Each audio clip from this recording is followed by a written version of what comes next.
Saludos a todos y bienvenidos a esta unidad didáctica 2, componentes de la didáctica. La planificación didáctica es un acto de inteligencia cuyo propósito es racionalizar la selección de alternativas para definir con claridad los fines a los que se orienta la acción y desentrañar los mejores medios para alcanzarlos. También se la define como la actividad que busca prever diversos futuros en relación con los procesos educativos, especifica fines, objetivos y metas, permite la definición de acciones y a partir de estas determina los recursos y estrategias más apropiadas para la realización de logros favorables.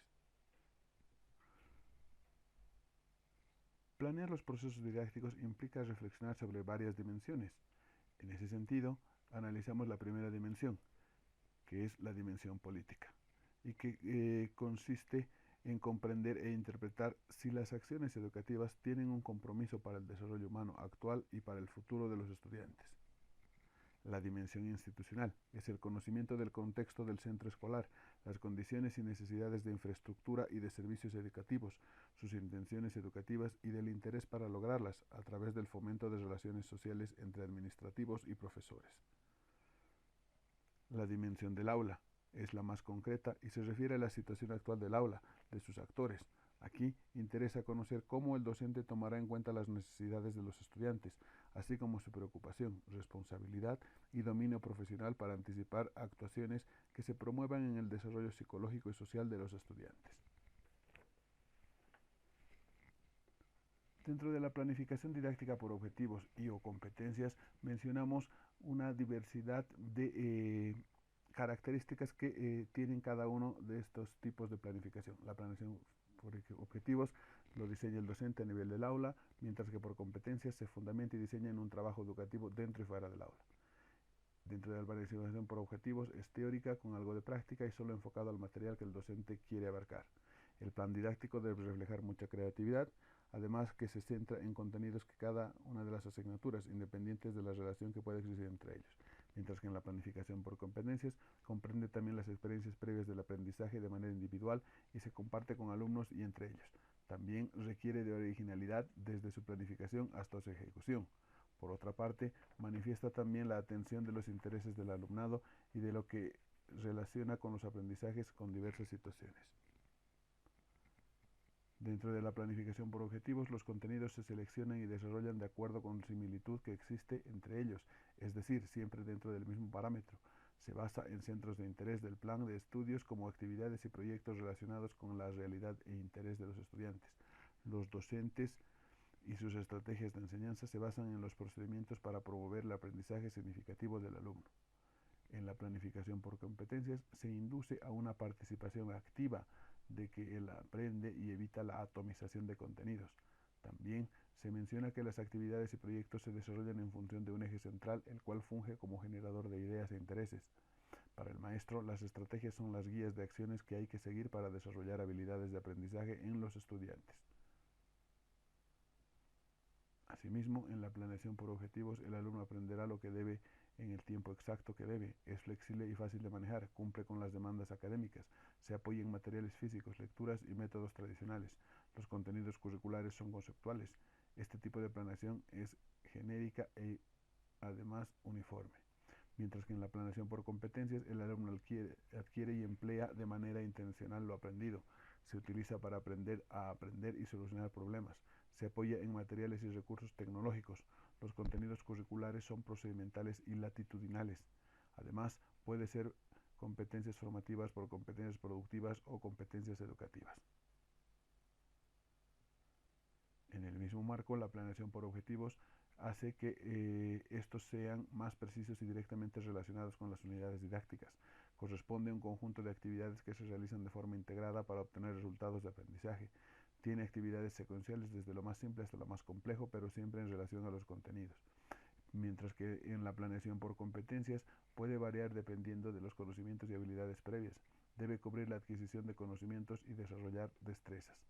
Se combinan métodos, técnicas, materiales o medios didácticos que debe favorecer a la integración de conocimientos previos con los nuevos y la aplicación del nuevo aprendizaje a su vida diaria. Sus actividades estimulan el trabajo individual y el colaborativo, en donde los alumnos se manifiestan como los verdaderos protagonistas. Finalmente, en la planeación por objetivos, en ocasiones contiene teorías, conceptos, leyes de difícil comprensión y con el tiempo limitado. Las fuentes de información o datos necesarios no están siempre al alcance del alumno, mientras que en la planeación por competencias sus temas o actividades se presentan en una visión general con el objetivo de integrar los conocimientos en un todo. También pretende sensibilizar la enseñanza y por lo tanto despertar el interés de los alumnos en algún otro aspecto del curso.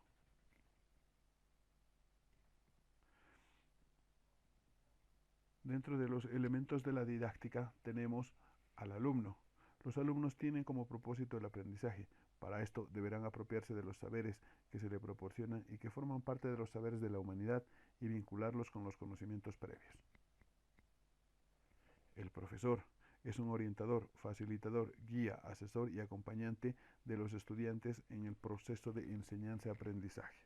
El profesor debe ser por excelencia fuente de estímulos e información, mediador de los procesos de aprendizaje, de tal manera que permita y facilite el aprender a aprender. Los objetivos. Toda acción didáctica supone objetivos, que son los que orientan el proceso educativo. En tal sentido, existen objetivos generales que pueden ser del sistema educativo, de la institución, de un nivel, de un grado, de un curso o de una asignatura. A su vez, existen otros que son de carácter específico, es decir, aquellos que se pretende lograr a corto plazo, como por ejemplo, los propuestos para lograrse en una hora de clase. Los contenidos. Se trata de saberes que forman parte de la cultura, son significativos y se destinan para ser enseñados en la escuela. El saber se transforma en contenido cuando lo elegimos para enseñarlo en el ámbito escolar. En este punto podemos apreciar tres problemas: selección, secuenciación y organización. La selección se trata de establecer cuáles son los contenidos que serán enseñados y cuáles son los que se dejarán afuera. Siempre que se elige una parte, se descarta a la otra. Por eso es muy importante tener claro los criterios que rigen al momento de hacer la elección, ya que nunca es ingenua, nunca es porque sí. La secuenciación se refiere al orden en que serán los saberes. Se pone en juego el criterio del docente para hacer el diseño de la secuencia. Y la organización hace referencia a la agrupación de los saberes a transmitir, agrupar y vincular saberes. Para esto se tienen en cuenta criterios lógicos y pedagógicos. Dentro de los elementos de la didáctica hablamos de los recursos o material didáctico. Al programar las actividades del proceso de enseñanza-aprendizaje, se deben prever los materiales necesarios para su realización. Estos deben ser variados y adecuados a los objetivos y contenidos planificados, así como la etapa evolutiva del alumnado, incorporando los recursos técnicos y tecnológicos disponibles en el centro educativo. Los recursos deben seleccionarse para apoyar aspectos importantes en el desarrollo de los procesos de enseñanza-aprendizaje: la concentración y la participación del alumnado, las explicaciones, la posibilidad de investigación y la creatividad, la ampliación de conocimientos, etc. Métodos y técnicas de enseñanza. Tanto los métodos como las técnicas son fundamentales en la enseñanza y deben estar lo más próximo que sea posible, de manera de aprender de los alumnos y alumnas. El medio geográfico, económico, cultural y social. Es indispensable que para la acción didáctica se lleve a cabo en forma eficiente, tomar en consideración el medio en donde funciona el centro educativo, pues solamente así podrá ella orientarse hacia las verdaderas exigencias económicas, culturales y sociales. Objetivos o competencias. Desde que se inicia cualquier proceso educativo a nivel que sea, la primera pregunta que salta al que funge como profesor es: ¿cómo construye el objetivo o la competencia? Definitivamente lo hacen. Lo interesante está en si lo hacen bien o si eligieron bien cuál de los dos conceptos le correspondía al proceso que va a iniciar. Objetivos. Los objetivos están relacionados o ligados con los fines, pero estos están en categoría de sublime, ideal, teórico y pertenecen al mundo de los valores. También tienen relación con el término propósito, que viene a ser subjetivo, incorporado a la persona y que constituye una actitud mental, deseo o interés intrínseco. De acuerdo a la taxonomía de Bloom, posee tres categorías de objetivos, los cuales son objetivos cognitivos, objetivos psicomotrices y objetivos afectivos.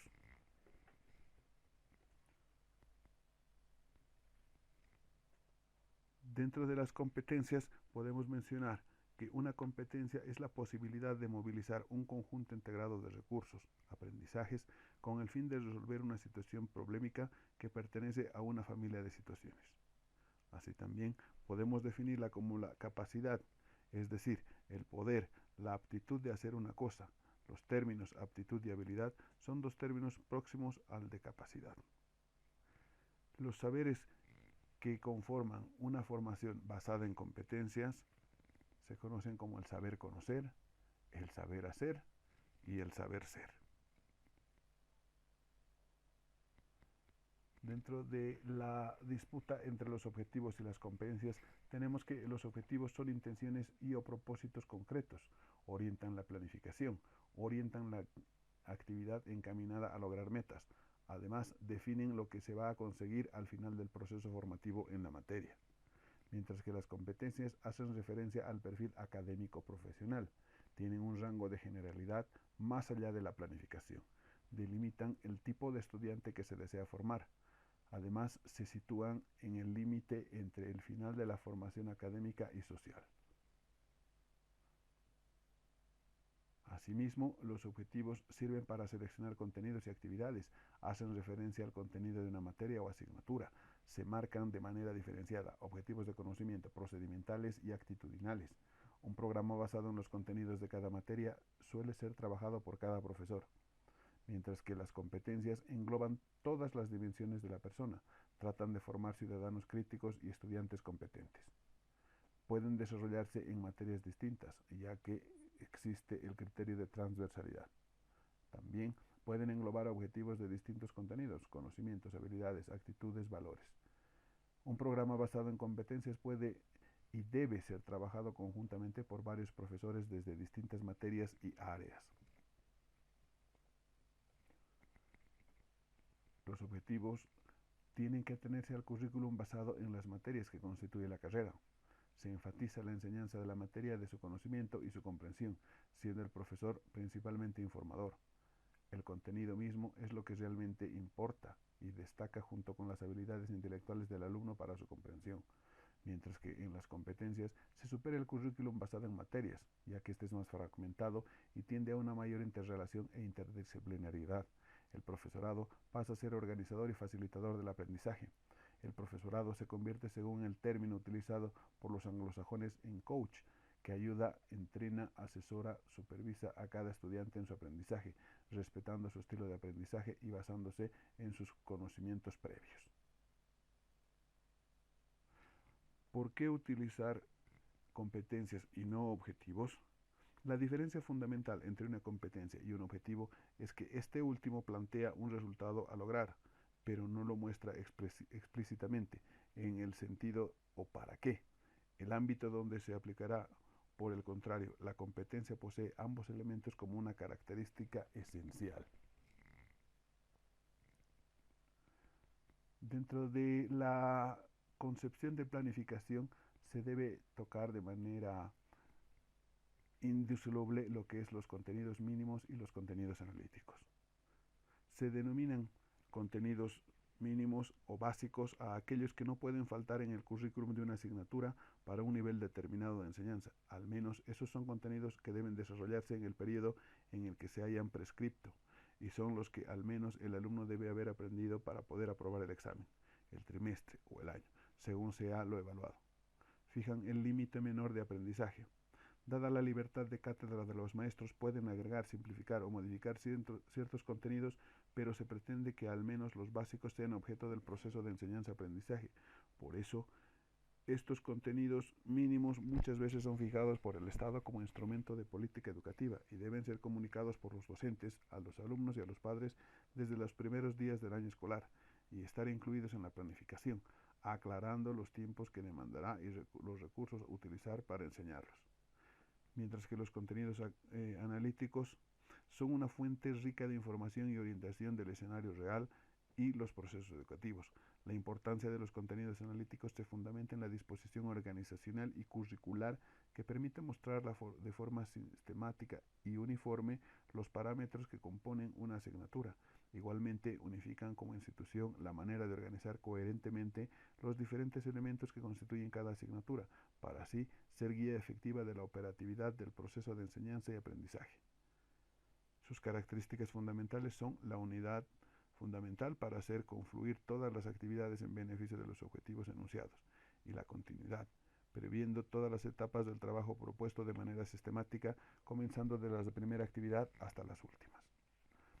Acá podemos observar la diferencia entre los contenidos mínimos y contenidos analíticos. Los contenidos mínimos son lo que el estudiante debería saber por lo mínimo, y los contenidos analíticos son el desglose y ya de una manera más particularizada todo lo que contempla en los contenidos mínimos. De la misma forma se detalla el ejemplo de una asignatura escogida y se destacan tanto los contenidos mínimos como los contenidos analíticos.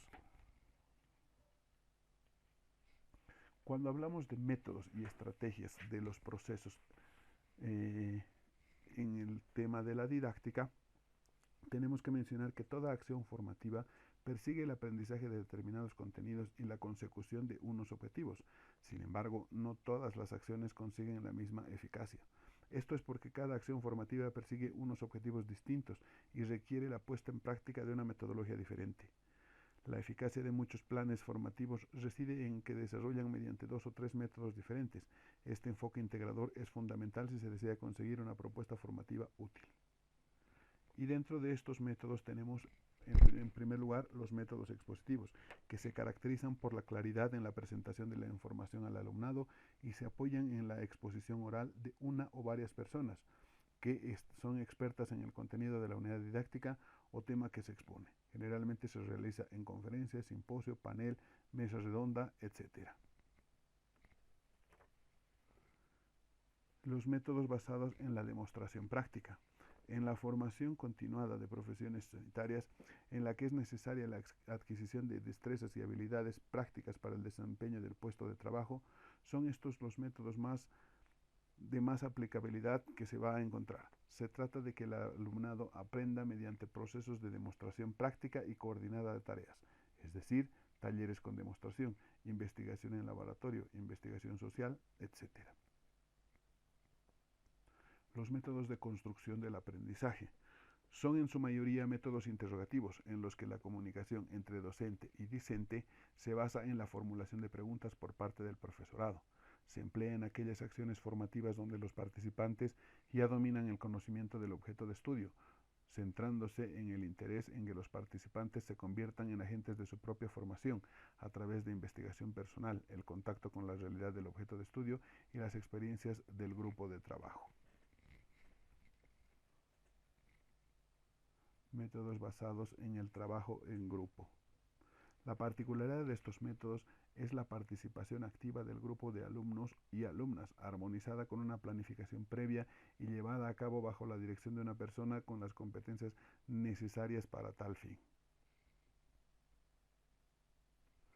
Dentro de las técnicas didácticas, lo que se debe mencionar es que la elección y aplicación de los distintos métodos lleva implícita la utilización de distintas técnicas didácticas que ayudan al profesorado y al alumnado a dinamizar el proceso de aprendizaje. Se definen como formas, medios o procedimientos sistematizados y suficientemente probados para ayudar a desarrollar y organizar una actividad según las finalidades y objetivos pretendidos. Se clasifican en una primera categoría en técnicas de carácter explicativo. La explicación oral, técnica de aprendizaje dirigida generalmente a un grupo con la que se pretende que cada alumno, por medio de la explicación, comprenda datos, métodos, procedimientos o conceptos, relacionándolos con los ya adquiridos y estructurados de forma individual. En la medida en que se haga intervenir por el alumnado por medio de preguntas, el aprendizaje se hará más interactivo. El estudio directo, técnica de instrucción estructurada según las normas de la enseñanza programada, lineal o ramificada, con la que se podrían alcanzar objetos relacionados con cualquier capacidad cognitiva. De esta técnica se sustituye a la explicación oral del profesor por unas instrucciones escritas para que los alumnos realicen actividades con apoyo bibliográfico. Con ella se pretende que cada alumno adapte el contenido formativo a sus intereses y formación previa. La mesa redonda, técnica en la que un grupo de expertos, coordinados por un moderador, exponen teorías, conceptos o puntos de vista divergentes sobre un tema común, aportando al alumnado información variada, evitando enfoques parciales. Al finalizar las exposiciones, el moderador resume las coincidencias y diferencias, invitando al alumno a formular preguntas de carácter aclaratorio. Dentro de las técnicas didácticas, una segunda categoría es la técnica de aprendizaje demostrativo. Y dentro de este aprendizaje demostrativo tenemos la simulación, que proporciona un aprendizaje de conocimientos y habilidades sobre situaciones prácticamente reales, favoreciendo un feedback casi inmediato a los resultados, robot, video, informática, etc. En una tercera categoría tenemos las técnicas de descubrimiento, y dentro de las cuales se circunscriben la resolución de problemas, que va más allá de la demostración por parte del profesorado, ya que se pretende que el alumnado, a través de un aprendizaje guiado, sea capaz de analizar los distintos factores que intervienen en un problema y formular distintas alternativas de solución. El caso. Tras la descripción de una situación real o ficticia, se plantea un problema sobre el cual el alumnado debe consensuar una única solución. Se utiliza principalmente en la modalidad formativa de las sesiones clínicas, favoreciendo extraordinariamente la transferencia del aprendizaje.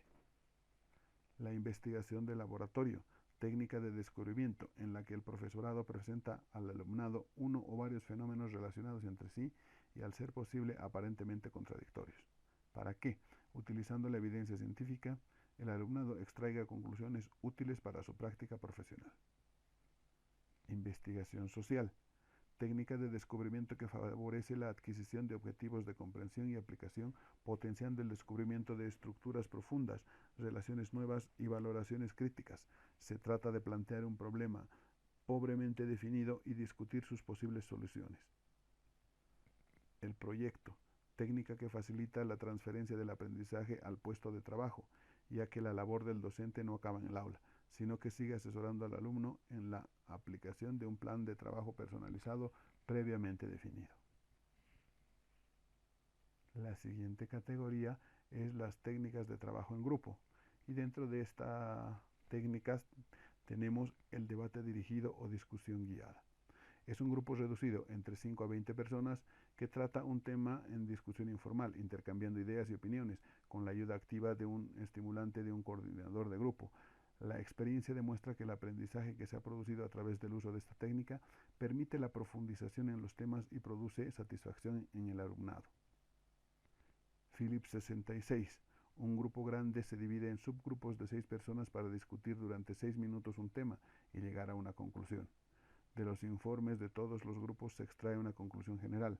Si bien no es en sí mismo una técnica de aprendizaje, facilita la confrontación de ideas o puntos de vista mediante la actividad y la participación de todos los alumnos.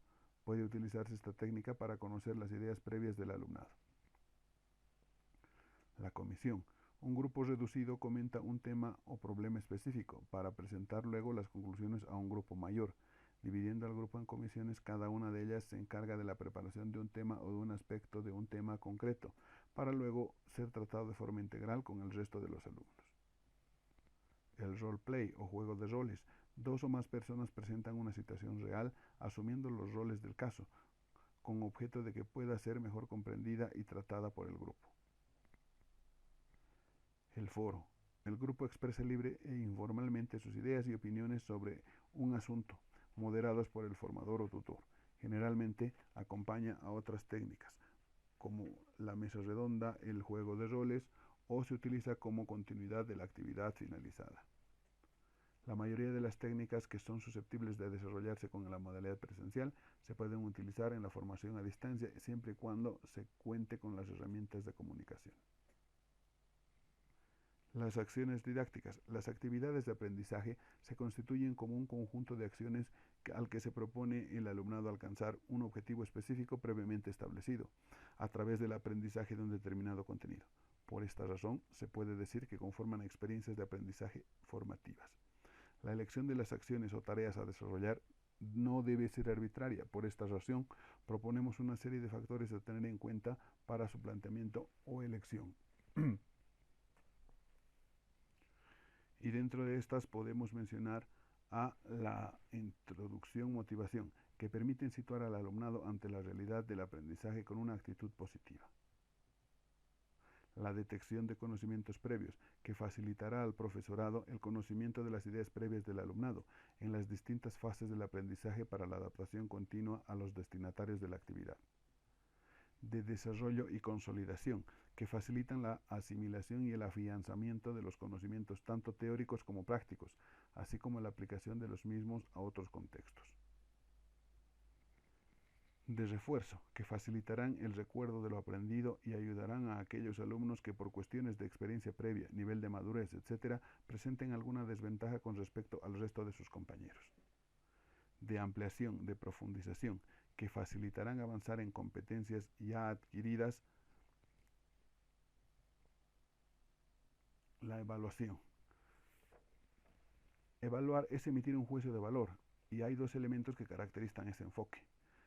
El primero, enfocado por Tyler, quien sostiene que el proceso de evaluación busca esencialmente determinar en qué medida los objetivos fundamentales son realmente conseguidos por el programa de currículum e instrucción. Sin embargo, ya que los objetivos educacionales son esencialmente cambios esperados en los seres humanos, es decir, que los objetivos apuntan a la producción de ciertas modificaciones deseables en los que esquemas conductuales del estudiante, la evaluación deviene de un proceso que determina el grado en que se está realizando estos cambios en la conducta, es decir, hacer el seguimiento en el proceso educacional y no únicamente en los resultados del mismo. Y de acá se desprende los criterios de evaluación. De acuerdo al agente evaluador, tenemos la autoevaluación, la coevaluación y la heteroevaluación. De acuerdo al momento de la evaluación, en evaluación continua y evaluación final. De acuerdo al propósito, la evaluación sumativa y la evaluación formativa. De acuerdo al objeto de evaluación, conceptos, principios y hechos. Procedimientos, habilidades, destrezas, procesos, conductas. Actitudes, preferencias, valores, personalidad. La agrupación es intencionada. De acuerdo al uso e interpretación de la puntuación, la evaluación será referida a la norma o la evaluación referida al criterio. De acuerdo a los modos de puntaje, será una evaluación holística o global o una evaluación analítica.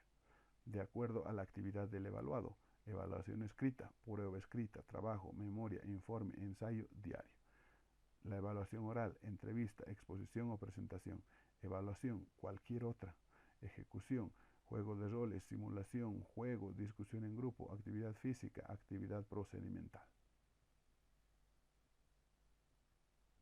De acuerdo a la actividad del evaluador, puede ser la observación, entrevista, pruebas, escala, cuestionario, otros, portafolios, rejilla de constructos, historias de vida, grupos de discusión.